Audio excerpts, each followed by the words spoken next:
यहाँ चाहिँ हामी अहिले हाम्रो आमाको मन्दिरमा हो। मेरो जन्मदिने आमाको मन्दिरमा छौँ दुईजना।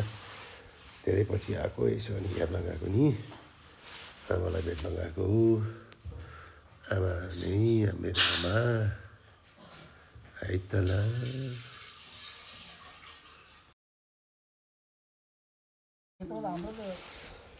हामी धेरै होइन 5 भाइ छोराहरूको बाबा हो।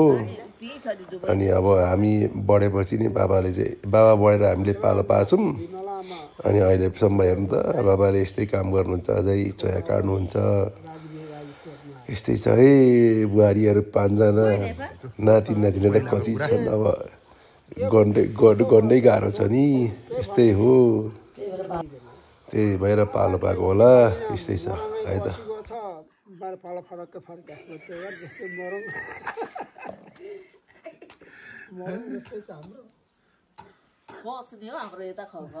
ए हाम्रो यो गइरहेको भनेर त्यसो भनेको उसले मरौँ जस्तै देखेको अरे नि त।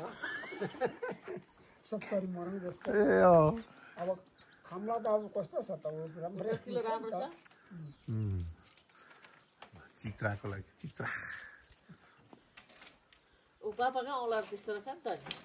बाबु खुट्टा त छोरा जस्तै हुन्छ ठ्याक्कै बाबुको त्यस्तो अनि खुट्टाको त्यस्तो रहेछ छोरा सबै नराम्रो के टक्रक यस्तो पो भइरहन्छ।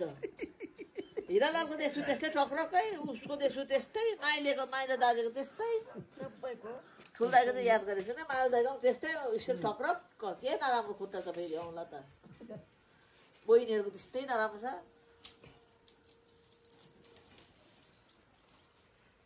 अति ढिलो गऱ्यो नि अब आउँछ न अब त होला। अन्तरको ताङ्ने गेलै भएको छैन आज तिमी राख ए हाम्रो बाबु बत्ती कति अधुरो है। नन्दी बाबुको काइली बुहारीले चाहिँ धेरै समय पछाडि आफ्नो घरमा गएर चाहिँ मकैको भात र सिस्नु खाने भनेर मकैको भात फत्काउँदैछ। घरमा आएको अनि पहिला त मकैको भात भएपछि रिस उठ्थ्यो, अहिले त मकैको भात काटे।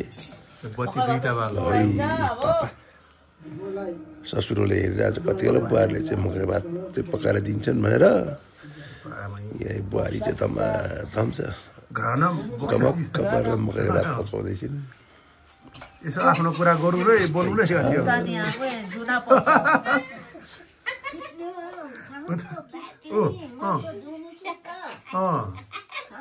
निनी यता आउनु न, निनी यता आउनु, यहाँ बसेर भन्नु न।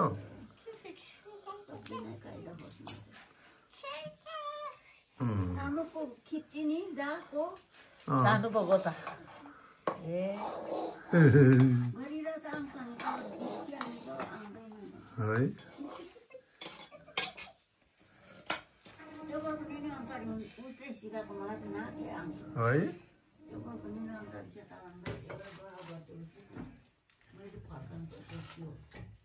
हरियो मासु काट्दैछ भाइले चाहिँ उता। हरियो घरको मासु घुर्याएको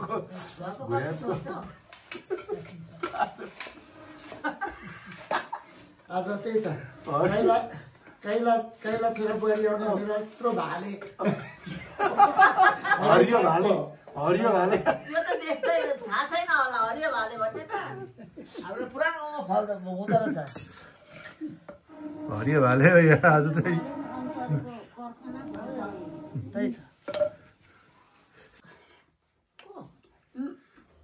भदै केटा ए कान्छा ओ सुरज हौ मेत्तर के मेतर देवराज छोरा मेतर देवराज छोरा होइन माइला चाहिँ कोही ल्याएको छ मिठो है भाइ।